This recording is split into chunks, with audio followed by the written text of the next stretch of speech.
Welcome to a story that's absolutely bonkers. A presidential assassination attempt, and a defendant who thinks lawyers are optional. Meet Ryan Routh, accused of trying to assassinate former President Donald Trump on September 15, 2024. Instead of hiring a lawyer, Routh is representing himself in court, a move legal experts call catastrophic. The trial is unfolding in Fort Pierce, Florida, presided over by Judge Aileen Cannon, a familiar name in Trump-related cases. Routh stands accused of firing at Trump's motorcade, but the trial is as much about his bizarre behavior as the crime itself. The centerpiece?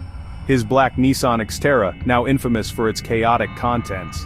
Watching Routh cross-examine witnesses is like watching someone attempt surgery with a spork, audacious, messy, and hard to look away from. The prosecution is methodical, while Routh's defense is pure chaos. This isn't just a trial, it's a spectacle, a window into a strange mind and a legal circus. The prosecution paints Routh as a man who planned his actions, not a random guy having a bad day. Their star witness? The SUV itself, packed with oddities and clues. As we dig into the car's contents, the jury faces a question. Is this the toolkit of a political assassin, or just the debris of a life off the rails? The stage is set for a legal drama where the line between strategy and chaos is razor thin. Let's talk about the car, Routh's black Nissan Xterra, described by FBI agent Cindy Barrois as less a vehicle, more a rolling studio apartment. The back seats were folded down for a mattress, and the car was packed with clutter. 6 cell phones, multiple license plates, an expired Hawaii ID, and a valid passport. This isn't just mess, it's the starter pack for someone who doesn't want to be found. Among the oddities, a single .45 caliber casing, work gloves, a black mask, a poncho, zip ties, and a pile of orange earplugs. There's also a black metal rod, food wrappers, a camera battery, and a red flashlight. Each item could be innocent, but together they look like props for a dark mission. The prosecution wants the jury to see method in the madness, a man preparing for something big. Routh, cross-examining, claims the items are just old junk from years of living in his car. The central question, is this a killer's kit, or just the chaos of a life unraveling? The SUV's contents are a puzzle, and the jury must decide what picture they form. Is it sinister intent, or just a desperate man's mobile home? The answer could decide Routh's fate. If the SUV's clutter is the orchestra, Routh's handwritten notes are the sheet music, revealing, chilling, and direct. One note lists pipe, C-clamp, blanket, pillow, tape, paint, green poncho, a shopping list for a project no one wants to imagine. Another simply says make tourniquet, not exactly a benign reminder. These notes suggest planning for violence, not just survival. Then there's the escape plan, a list of flights to Mexico and Colombia, booked under an alias. Booking international flights under a fake name screams premeditation and a plan to flee.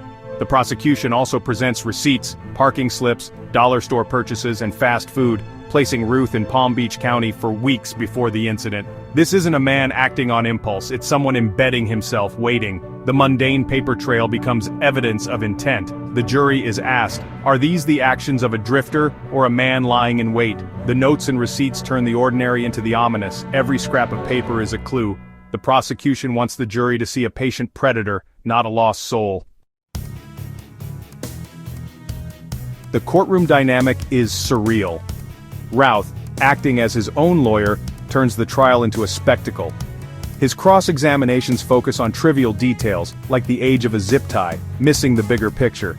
He points to a note with his children's numbers, trying to show normalcy, but it only adds to the confusion. Judge Cannon frequently steps in to keep things on track, reminding everyone what's actually relevant. The prosecution, meanwhile, builds its case with methodical precision. Fingerprints, forensic testimony, and a mountain of circumstantial evidence. Routh's defense is scattered, sometimes bordering on the bizarre. The most poignant moment, Routh debating whether to call his own son as a witness, a father cross-examining his child in a federal trial. This isn't just about crime, it's about a man's unraveling life on public display. Routh's gamble to represent himself has made the trial a public dissection of his mind and relationships. The stakes couldn't be higher. The outcome will hinge on whether the jury sees chaos or cunning. So what does it all mean? The prosecution says the SUV's contents prove premeditation, a toolkit for assassination and escape. 6 phones, fake plates, notes about tourniquets and flights, each item, they argue, spells intent. For them, the SUV is a confession in clutter. Routh claims it's all coincidence, a transient man's junk, not a killer's kit. The jury must decide, are the orange earplugs for a rifle blast or just for sleeping in a noisy car? Is the list for a sinister device or a failed repair? The trial is a battle of narratives, meticulous planner versus chaotic drifter. The verdict will echo beyond this case, raising questions about evidence, intent, and the thin line between disorder and danger. In the end, sometimes the most damning evidence isn't a smoking gun, but a cluttered SUV and a story that's stranger than fiction. The jury's decision will define where that line is drawn.